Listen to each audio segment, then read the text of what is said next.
Hey family, what's going on? This is Pastor Jay, and you are on Word on the Street. Do me a huge favor as you're coming in, like, tag, and share. Again, like, tag, and share. Let someone know that Word on the Street is on live right now and they cannot miss it. We're going to start here shortly. I want to make sure that we are streaming from the appropriate uh, apps. So we are on YouTube, we're on the Facebook church page, and I'm also going to go live from my personal Facebook page. Now, while I'm doing that, I want you to go ahead and text that friend, text that family member, text that cousin, coworker, whomever, and tell them, let's have a watch party. Jump on live right now as Pastor J, Pastor K come on and just talk about Word on the Street. And we know last month was dedicated to mental health awareness, and we had a lot of interesting, awesome conversation that took place last month. And so I know that this month is going to be even better as we continue to move forward in life. So like, tag, and share. I'm going to go live from my actual personal Facebook page. So bear with me. All right. While I'm doing that, go ahead and grab your notepad, grab a chair, and most importantly, go ahead and just settle your attention because we're going to have a lot of fun. It's going to be an awesome ride. Be right back, y'all.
All right, family, we are back. We are back.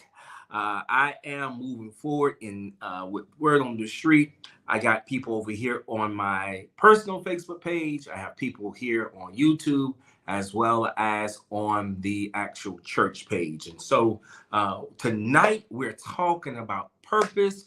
We're talking about moving forward in purpose and how to make sure that we do not allow fear to cause us to become stagnated in purpose. Purpose. Now, here's the question that we must ask. Is purpose a actual person?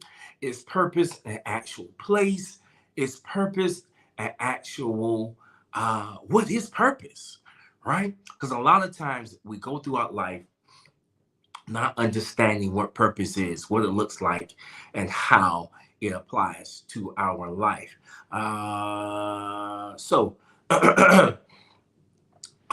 purpose is something that you have committed to, something that you operate in, something that you allow yourself to be successful in, right?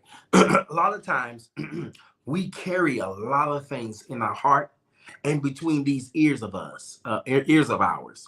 We carry a lot of things between our ears and our mind, and it never manifests in our life because we allow, what do we allow?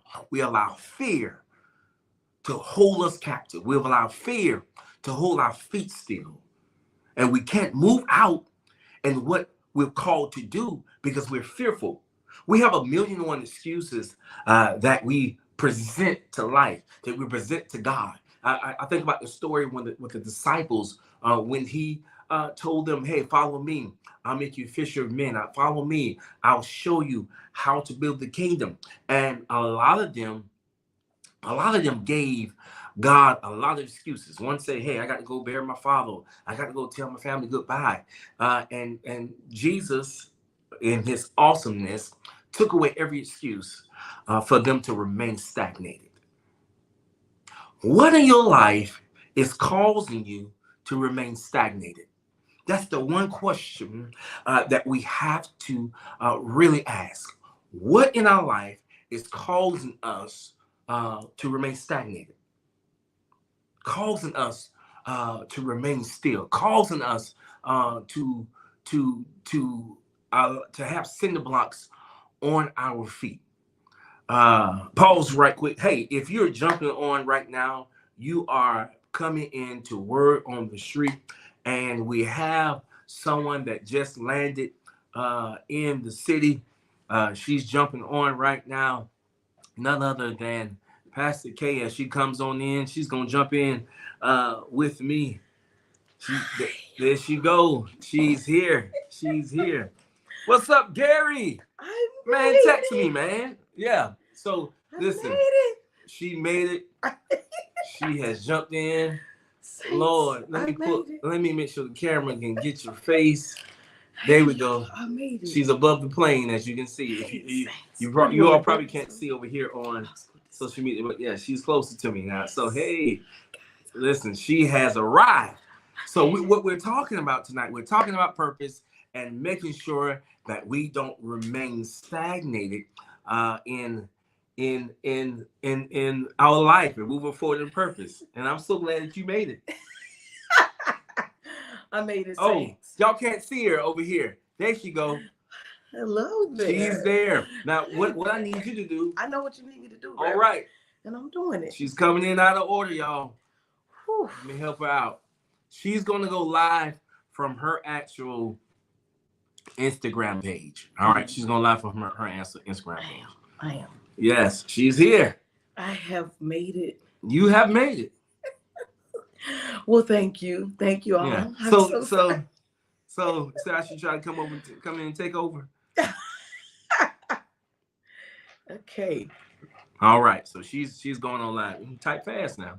I'm trying. Yeah, she just arrived and she's not coming in prepared. But it's all right. So listen. So we're dealing with purpose tonight. All right. Are we live over here? Hit that button. All right. So there's some things that I want you to do that will push you forward in what you're called to do. A lot of times we think that, hey, we're operating, we're doing fine in life, we're doing good. But a lot of times we can become complacent. We become, a lot of things become stale to us, become very boring to us. Become boring to us because we're operating outside of our purpose. We're operating outside of the idea of that we have in our head. All right. And so we want to make sure that we're operating within, not only in purpose, but also in the will of God concerning your life. Are you live? In 3, 2, I had to. Yo, she had 2 minutes. Whoo, Jesus. God will teach you patience. That's what he'll teach you. All right. So I'm so glad that you all are here. As you're jumping on Word on the Street, we are on YouTube. We're on, God bless you, Bishop Pitts. We're on YouTube. We're on Facebook on both pages. We're on Instagram over here. And so as you're jumping on, like, tag, and share. Like, tag, and share. Like, tag, and share. All right. What's up, y'all? Welcome to Word on the Street. Word on the Street. And so if you want to continue to help us, and I'll just say this, it's up on the screen here.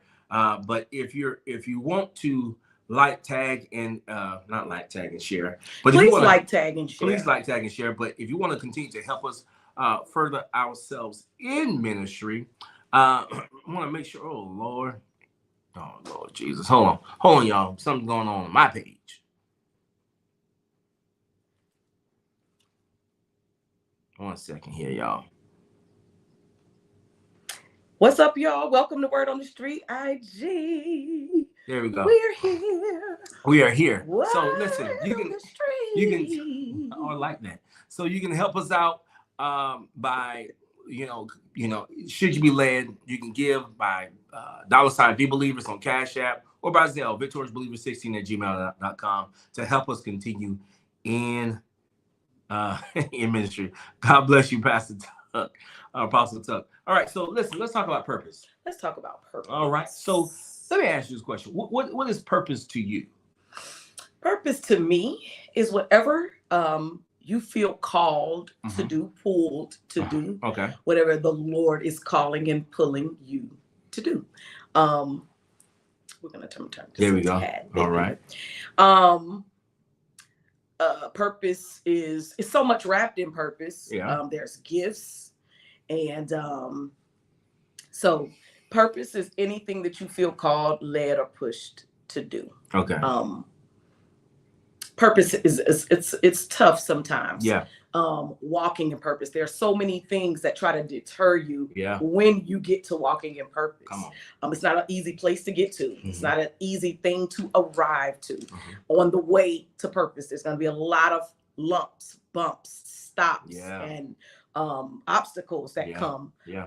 And here's the good thing: it's all a part of the purpose. My God. It's something about trying to get to the end of the road, end of a thing, and feeling like everything in the world, nothing in the world wants you to get there, but you keep pushing. So let me ask you a question. How can, it's awesome what you said. How can the individual that you choose to do life with support purpose, the purpose in your life without narcissistically making it about them? I got, me, I'm full of examples, guys. So welcome to Word on the Street over here on IG. If you're new here, it's Word on the Street. When we got married, if you don't know, when we got married, it will be 19 years ago. In about 2 weeks. In about 2 weeks. That we have been married. But when we got married, I was a mother of two. Yeah. 2 children. Yeah. And I got pregnant right out of, in fact, I was still in high school. I was a senior in high school. I was like, I think I found out the last couple of months of my senior year that I was pregnant. Yeah. And I had plans of going to college, and I was like, as soon as I found out that I was pregnant, it was like, to me, felt like a death sentence. Like, oh, nah. As much as I want to go, I feel like I can't. Because now I have, this child, whatever the case was. And so all those years, these years go by, I meet my husband, we get married. And at this point, I had never been to college, ever. And I realized I'm raising kids that I'm going to one day say to them, take this out, go. You should go to college. I feel like you need to, but what do I look like saying go to a place I had never been before? I'm not the do as I say. I'm not a do as I say. Yeah. I'm a do as I do kind of parent. Right. Don't do as I say. I want you to do as I do. Right. And so blessings, Alan. We love you, and Miosha. I was like, maybe I should not go. Yeah. And I remember being you always you've been very ambitious. You've always been ambitious. The first thing you think of, you're very pursuant of the things that you feel like you're called to do. So when we met, he felt he was called to ministry, and child, he jumped right in. He was doing the work of the Lord. There she go. There she go. He was doing the work of the Lord. You always got one ready, huh? And so for me, not so much. There was so many obstacles that had jumped in way back when I found out that I was pregnant as a teenager. Okay. That kept me from pursuing things that I felt like I knew I should be doing. Fear had crept in. We'll get to that a little bit later on. But for now, when we met, he was ambitious and I wasn't. I was afraid. I was like, who gonna take care of these kids, and how we gonna do this, and how we gonna do it. I had a lot of excuses, but thank God for a partner who, when I was fearful, pushed me to purpose. But you know what? Here's the thing. I want you to keep going. But one time I tried to push you, and you pushed back. Oh yeah. And I realized you got mad. And blessings, Pastor Gibson. And it possibly we love you. Bless you. And it was possibly because of fear, which Absolutely. we get down the line. But go ahead. Absolutely. So that was another thing. You know, it's important to link up, and not just in let me say this. Sometimes it's not always a love relationship. Thank God I had a partner who was willing to push me into purpose. Yeah. However, what's the YouTube link? Sister Nisha, can you put the YouTube link up for brother? Nevertheless, even in friendships, I remember when I was deciding to go to school, a very good friend of mine, she was pursuing her doctorate, and we were like this. And she was like, oh, you know, you need to be in school, da, da, da, da, and I still was fearful. I would push back against anyone who was trying to push me into better. Yeah. Ooh. I would push back against anybody who was trying to push me into better. Man, that's heavy. All because I was afraid. That's heavy all by itself. All because I was afraid. All because you were afraid. I was fearful. Yeah. And I can't even tell you the root of the fear. Yeah. At that time, I couldn't have identified why I was so afraid to pursue. But I was afraid to pursue. And so what ended up happening was a very good friend of mine. I had talked about the school I wanted to go to, whatever the case was. And she actually went on the site and signed me up for school. She actually filled out the application to the college that I had said I want to go to. I'm like, I didn't even know all my business like that to even be like filling out the application. Yeah. But she did. And that speaks to not just who you're linked up with in a love relationship, but even your friendship. Your circle got to know. You've got to get with people who are on the same road, the same path, and who can see down that road when you cannot. Right. And who love you enough to push you down that road. Yeah. Yeah. When your car breaks down. Listen, by the time I was getting you're accepted, she had signed up for financial aid. I was in school. All I needed to do was go get some classes. Yeah. Yeah. And I thank God to this day for a friend and for people in my life who love me enough to say, you're better than where you are. My goodness. Yeah. That's good. Sometimes we don't like it. We got parents who do it. We got siblings who do it. And we get angry at the people who say, you're better than where you are. You're better than where you are. You're better than where you are. That it doesn't define you. Oh no. There was greater. There was so much greater on the other side of my education. Because here's the thing, I've always been smart. Now I don't brag about a lot of things. Yeah. Now you've always been. But this old knocker, it worked. Word knocker. It worked, baby. Yeah. My kids say, "Oh, you think you know everything?" No, I don't think I know everything, but I know a little bit about a lot of things. Bless me. Believe me. Bless you. Bless you. I mean, y'all. I know a little bit about. You all looking, having a look into my life. That's right. That's right. She knows a lot. And I thank God for the people in my life who recognized that I was so much better than where I was. Yeah. And they continue to encourage me and push me until I got it. Until I was like, okay, you know, let's get you in school. Because you got to be able to use all of that someplace else. Yeah. Yeah, definitely. Yeah. And so I thank God for that. So in the interim, I was appreciative because my husband would always say, well, what do you want to do?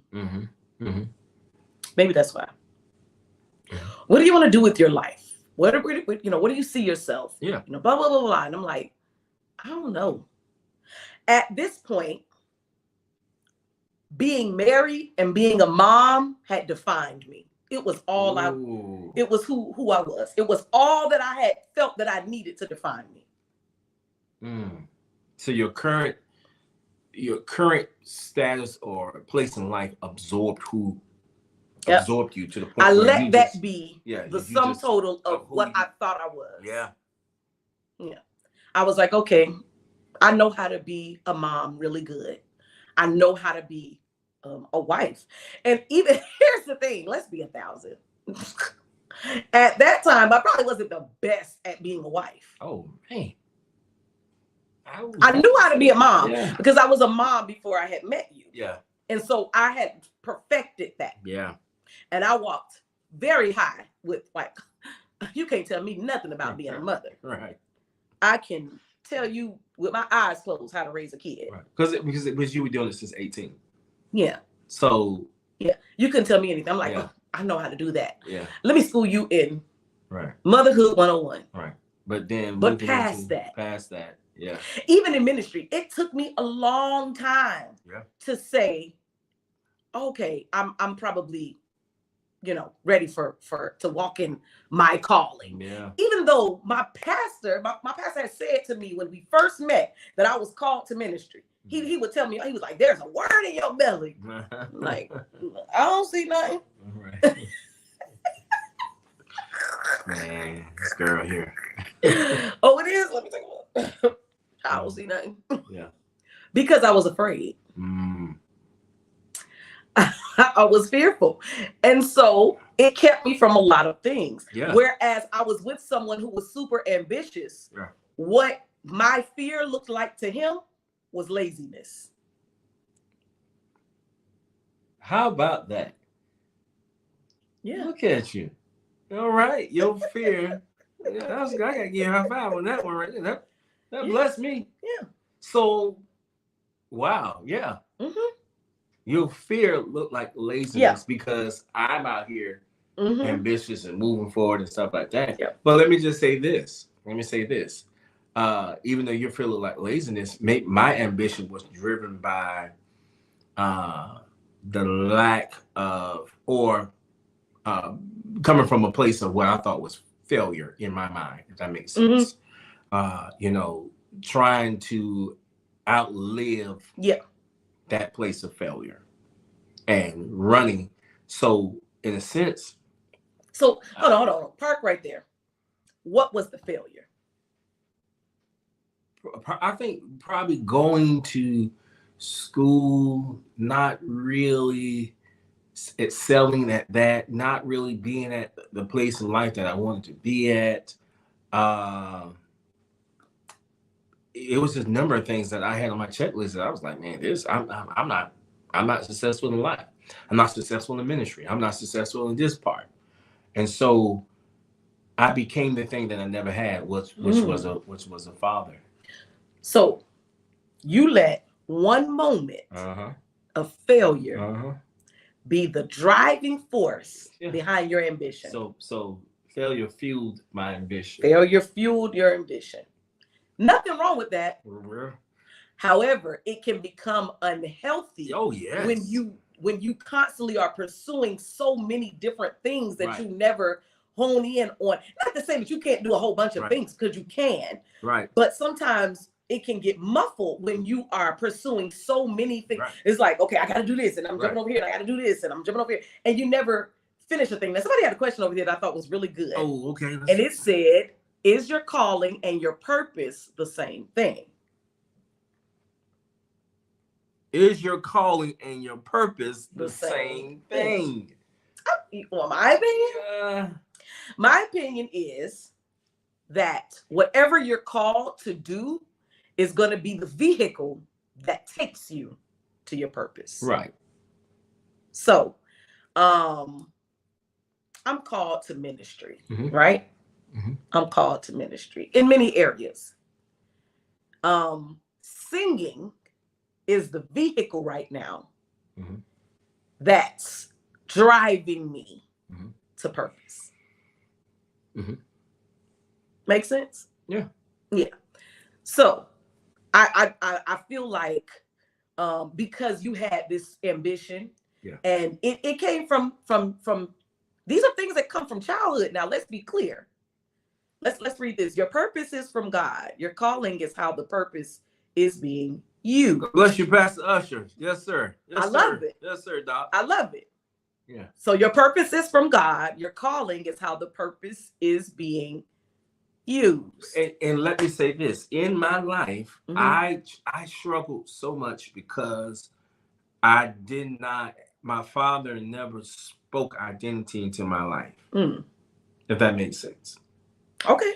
So I'm going back to what was the driving factor, the fuel to move me throughout life, where just like when you showed up and said, hey, I'm a good mother, X, Y, Z,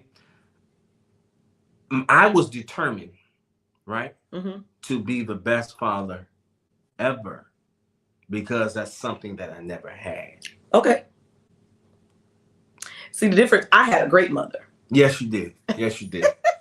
Yes, you did. Had an excellent mother. Oh, yes.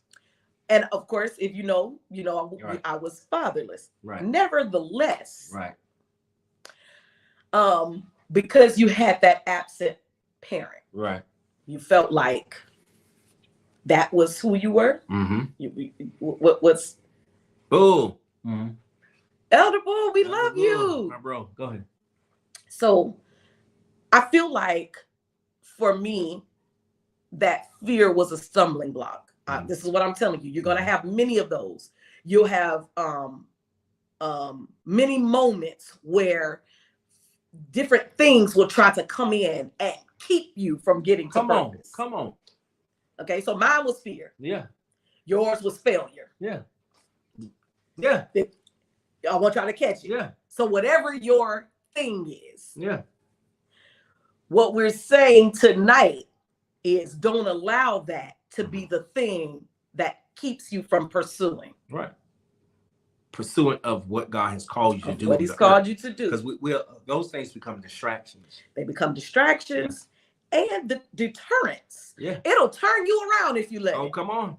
Yeah, you'll stop pursuing purpose altogether if you let those things keep you. Yeah. And so for me, there came time. I can remember a time when people would call me to come and they were like, "Oh, we want you to come minister here." Da da da da. And I think I've shared this before. I would say no. Yeah. Here's what's crazy is that even though I knew that singing was the vehicle, I stopped doing that. You would never get in the car. You stay in the house. Yeah. I was too scared to do that. Right. I would get up there, y'all. I would be forgetting words. Writing stuff down. I'll write all the words. I used to write words in my hand. Because I was so fearful of it. It spiraled from one thing to another. But here's the thing, and you're saying this, like you excel in education. You were extremely smart, right? So it wasn't the fact that you educational wise, mentally, right? But fear caused you to abandon your thought process and also your belief in what God placed in you. And I was willing to, at that point, I know God had me hidden in that season. Yeah. But what I was willing to do, because I was so fearful, was just let it all go. I was willing to forfeit everything. Ooh. Even if God brings you to your place where He's prepared for you, your fear will cause you not to enter into that place. I would have forfeited all. Because you forfeited. Yeah. Because you got a million one. I'm not ready. This not my time. And I had excuses was rolling. I would have excuses going. I mean, and everybody around me was educated. Yeah. Which is what's crazy. Like I was the only one, and so I appreciate the people again in my life who were pushing me, who would constantly encourage me, who would constantly tell me how I knew I was smart. That wasn't a thing, because in that regard, I can be very cocky. In times past? In times past. Okay. About what I know. Oh, yeah. You know what I'm saying? Like, I know a lot. Because I've been through a lot. Experienced a lot. No, here's the thing. I don't want to use the word cocky. What's the word? Confident. You were very confident, but your confidence came from your experience in life. Because people don't know what I'm telling you, their story, Lord Jesus, is hard. It just take you low. That's right. Anyway. Any excuse would do, sis. Any excuse would do. But here's the thing. Yeah. There came a time when I had to meet the excuses face to face. Because how long was I going to be confident about how smart I was without actually acting on the fact that I knew a lot? How long was I just going to be educated? Was I just going to be smart? And, oh, I'm so educated. And that's something that I could hang my hat there, but had nothing tangible to show for how confident I was. And y'all, you can't bring excuses or your lack of confidence to the place that God has prepared for you. They won't work. They won't do that. It won't.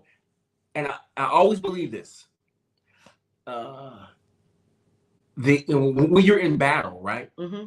The most dangerous person is not the enemy on the other side of you, but it's a person on your right or left that is scared to go to battle with you, or that don't know how to utilize the weapon in their hand. Wow. That's a dangerous soldier. A soldier that's afraid to utilize what they have. Wow. Not the person that you're facing. So the enemy is gonna lose. So if I got a gun, but I'm scared to shoot, then guess what? We both dead. Yeah. We gonna get taken out. Yeah. Because now the enemy can sense that fear. It can sense your uncertainty. Yeah. Wow. So God has prepared places for us. He has prepared things for us, but the enemy is counting on your uncertainty.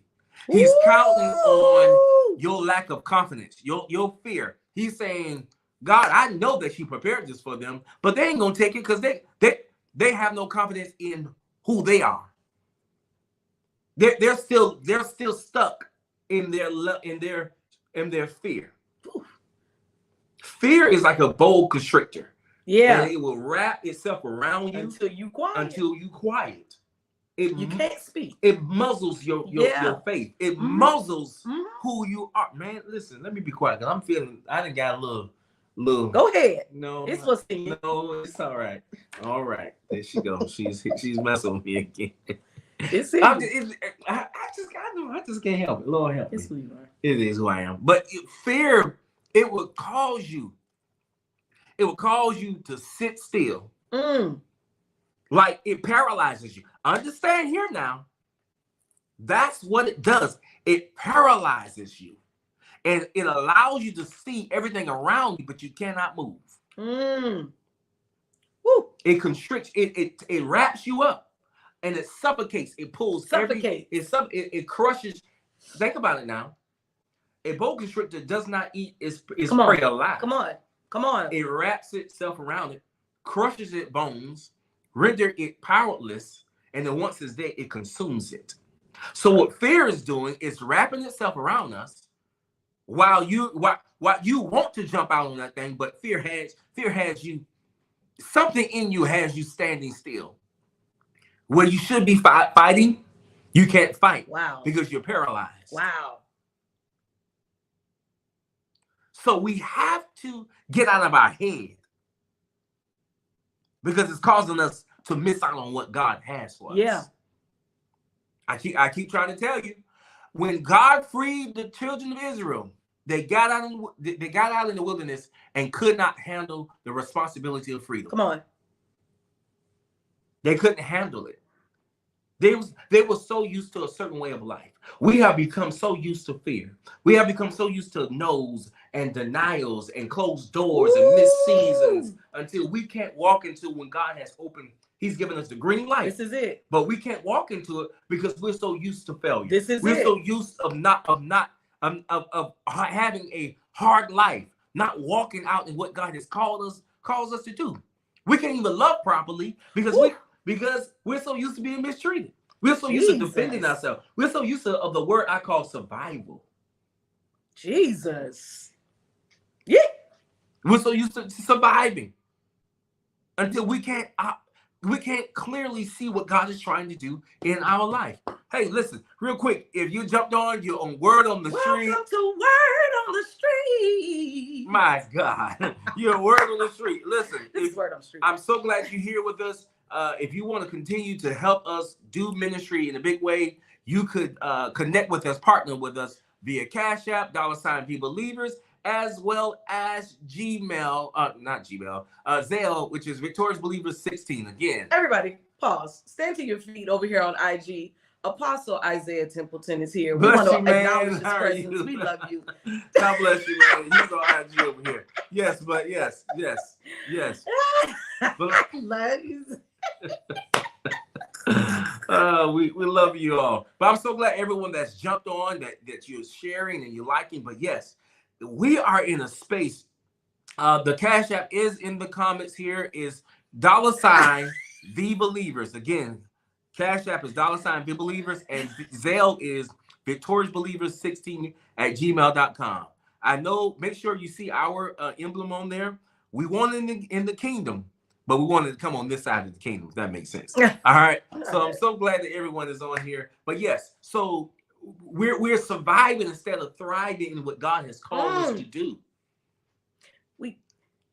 Okay, I'm making sure that this is okay. We will hand clap everybody else except ourselves. We will support everyone else ourselves and we talk ourselves. And I said this Sunday, we will talk ourselves into a certain space to soften the blow. If I feel bad about myself, what you say ain't gonna matter because I've already lowered my expectations. We have to. You need to raise the expectations that you have for yourself. If you're going to operate clearly in what God has called you to do in the earth, you got to take those brakes off. You have to get out of the hand and the snare of the enemy. Yeah. Because here's the thing. You're a loaded gun. You are a loaded gun. But listen, a scared soldier, the most dangerous soldier is a scared soldier. And in the wrong hands. In the wrong hands. In the wrong hands. Could be dangerous. You could be dangerous. Yeah. Yeah. So my thing is, we have to move into a place of purpose. Fear of rejection and disappointment. Oh, yes. The mighty immobilizer. Oh, come on. True. Come on. Thank you, Minister Moshe. Not Moshe. Miosha. Lord Jesus. God bless you. Yes, that's true facts. And here's the thing. And I used to live in this place, y'all. I'm telling you, I used to live in this place, right? I dealt with rejection so much until I looked for it. I looked for it. I'm like, this is what it is. Mm-hmm. I'm like, man, it ain't gonna work. And here's is something that we've been together for a long time. We've been together a long time. What you would do was you would reject before someone else would. And that's the part I was talking about where I would talk myself down. Like, oh, did you call so and so? Oh, they can't make it. How you know? They can't make it. You ain't go to. They can't make it. They can't make it. But because you didn't want to hear someone say, I can't make it, you would make an excuse for them before they even had an opportunity to know what it was. Oh, yeah. Or I'm like, what did you even call? Or here's the thing. I never sat down to chart out a clear path for myself because I dealt with rejection. I dealt with abandonment. And let's talk about though where it started. Where did it start at? Colleges call it self-selecting enrollment. That's good. Wow. Wow. The thing is, we can't just talk about rejection without talking about its root. Yeah. Where did it be? And these are thoughts that you have to sit with. Where did the rejection begin? Oh, you asking me? I'm asking. Oh man, it birthed. We know from your father. Yeah. We know if you ever heard his testimony or his story, you know. and I've heard it, so I know my story. That it had a root. Oh yeah. That someone that he expected had an expectation for and from. Didn't make good on promises. Yeah. And would say, oh, I'm gonna come, oh, I'm gonna do X, Y, and Z, and then wouldn't show up. Here's the interesting thing, right? And me, I'm older now, but looking back then, how can a young person properly process disappointment without allowing it to seed into your heart and then birth into other areas of your life? Yeah. As a young person, I think we don't there should be people there Yeah. Educating Mhm. young people Yeah. on no's. Yeah. There's gonna be a lot of no's, a lot of everything won't.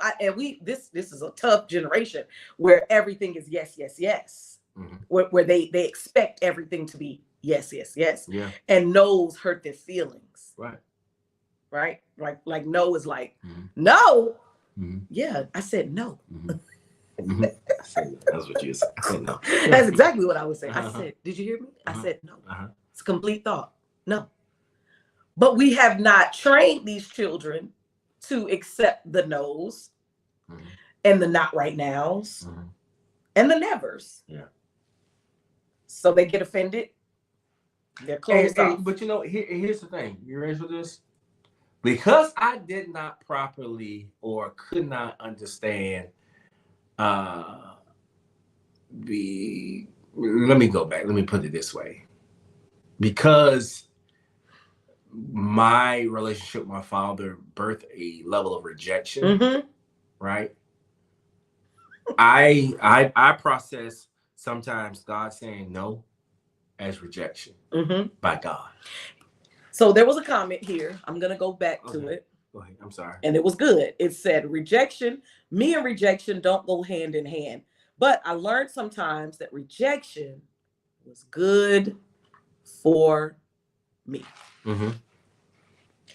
You didn't know it then, but would you have rather him said yes and didn't treat you right, mm-hmm. or say no and not show up? Here's the thing. Me being a child, I know. I understand. I just wanted him there. But the no was good for you. But the no was good for me. But yeah, now I do agree. The no, well, hold on now. Hold on. Are you saying, let me get this right now. Are you saying the no from my father wasn't good for me? What was good for me? The no from your father was good for you. Now that's a hard lesson right there. And I'm being honest with you. That's a very hard lesson. The no which from your father was good for you. Yeah. Rejection is often protection and puts us in the right direction. I do agree with that. The no was good for you. Yeah. I think that had he said yes and he come and did what he said and then didn't treat you well, mm-hmm. that would have done more damage than him not showing his face at all. Yeah. So he just didn't show his face and didn't treat me well anyway. But you would have rather not seen him than see him and he did you wrong. Right. Yeah. The no was good for you. Yeah. It didn't feel good. Yeah. It sometimes it won't feel good, but it's still good for you. Yeah. It tore me apart. Yeah. That's good. That's that's sobering, y'all. That's sobering. Yeah. A very hard lesson. A very hard lesson. But it was good for you. Yeah. Yeah. So it's perspective. Everything is perspective. Yeah. How you see a thing. That's good, y'all. You see that? Yeah. Change how you see a thing. Ain't nothing to say about past that. Yeah. Yeah. Let's change our perspective. How we see a thing. Yeah. Everything that felt bad wasn't bad for us. And you have to be careful not to operate from that place. And that's what we got to teach. Your entire life. That's what we got to start the teaching. We got to start the teaching there. How to recover. Yeah. When it doesn't go. How to recover and how the way we thought it would. Right. How do you recover when it does not go the way you thought it would? Yeah. I told you, we talked about this last week, that Pastor Lewis preached a message not too long ago, when God says no. And it blessed me. It just was something that I have held on to because I had to learn how to be okay with the no. Yeah. So here's the thing. Yeah. So somebody put the question over here on my personal Facebook page. How do you refrain from rejecting others because it has been done to you for so long? You cannot become the thing that didn't want you. Here's the thing. Years ago, we used to talk about, our former pastor used to talk about a bitter root judgment. Yeah. And what a bitter root judgment is, you saying, I'll never X, Y, and Z, and I will never do you, I will never do anybody, and I'll never blah, blah, blah, blah, blah. You either run too far, you run in the other direction, or you become the thing you said you never would. Yeah. And so how long do you have to make a decision consciously every single day to be better than the thing that let you down. You got to be better than the disappointment. You got to work harder at relationships than the disappointment. Mm-hmm. You got to work harder at your family relationships and your love relationships, and you got to work harder. Because now you know. Mm-hmm. Now you know. And because you know, you have a responsibility to do something different. Yeah. Okay, over here on IG, my dad was famous for saying, "We'll see," which was his way most times of saying no. Like he was trying to soften the blow. I didn't get it until I became an adult. He felt like he couldn't say no. Mm-hmm. Because it probably birthed disappointment. And so it's a lot of, it puts you in a very difficult place. So you probably were still disappointed. Yeah. Because we'll see. You already knew, like, we ain't doing it. We're not going to do it. Yeah. Can we go? So listen, I've held y'all past y'all time, and I don't want to be corny as this. So let me not hold y'all any longer. This was a great conversation. Miosha, I did see your question, and I'm definitely going to answer that for you here shortly after the call. After the, I'm so used to being after the live, y'all. Y'all pray for Pastor Jay. But yeah. So it's all about learning a healthy version of you. So you take everything that happened, all of the rejection, the disappointment, the no's, the yeses. You take, and what you do is you put it in a little package, and you throw it away.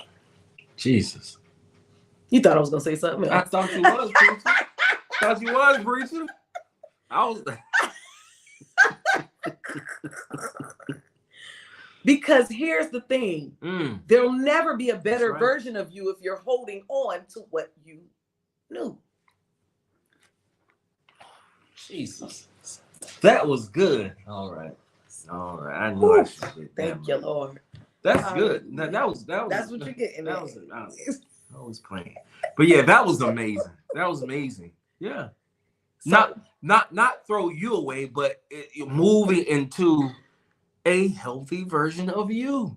And we're adults now. Give yourself permission to succeed. We're adults now. Yes. We're adults now. We're adults now. And because of that, yes, we don't get to wallow in what was. Yes. We have an obligation now to pursue something better. Yeah. And you got to keep people around you, again, who realize that you're better than where you are. Yeah. Who'll call you to the carpet when you look differently than who he said you were. Yeah. Someone that is in love with your success and the healthy version, in love with your future. I know where you are right now, but this is where you could be. But you're so much better. You're so much better than where you are right now. Get you some people. Get you a village. Get you a circle that's gonna love you. They know who you are. They know the highs and lows of you, but they're committed to seeing you become what God has called you to do. Remember earlier, we talked about don't be upset. Don't be defensive when they call you out. When you get held accountable. When they hold you accountable. Yes. To who they know you are. Yeah. Don't get mad. Yeah. Yeah. You got to receive that thing, because this is the reason why you got these people around. Yeah. That's why you got to get you a circle. Get your circle. A circle that'll always encourage you to be better than where you were. Yes. God will never leave you where he found you. He'll never leave you where he found you. That's his promise. He will never leave you where he found you. Come on. It's greater on the other side of this. It's greater. You got to pick yourself up by those bootstraps. Sometimes it's hard. And like I said yesterday, and I'm gonna leave y'all with this. I love this move in the game of Uno, where you may have a full deck of cards, and you may have a card of hurt, a card of disappointment, a card of letdown, a card of closed doors, a card of failure, whatever you're holding in your hands, right? You are holding that card, right? But there's a version of the game Come where on. there's a card that the other person has in their hands, and it's called switch hands. And what it's a rule, actually, right? You can't argue with that rule, right? And as I said yesterday, we are entering a space and time in our life where God is coming to switch hands with you. He's coming to take what you've been carrying all these years, and what he's releasing into your hands is better than what you're releasing into his. So let go of what you've been carrying and take what he's trying to offer to you. All right. So listen, if someone's on here that do not know the Lord and Jesus Christ is your Lord and Savior, repeat that to me and say, Lord Jesus, I make you my Lord and Savior. I repent of my sins. I deny the enemy. I now make you head of my life. I believe that Jesus Christ died for my sins, and now he is Lord of my life. If you said that, you are now saved. Woo! Find yourself a Bible-believing church in your area, and if you're anywhere in driving distance to the Atlanta region, join us Sundays, 3:45 p.m. We won't hold long, but it'll be powerful. All right. Also, check all of our social media. Follow us, connect with us. Also, again, if you want to partner with us via Cash App, $ V Believers, also Zelle, which is Victorious Believers 16 at gmail.com. Join us here again next Thursday. Word on the street. Can't sing like her. All right. Y'all be blessed. I'll see you. Go watch the replay.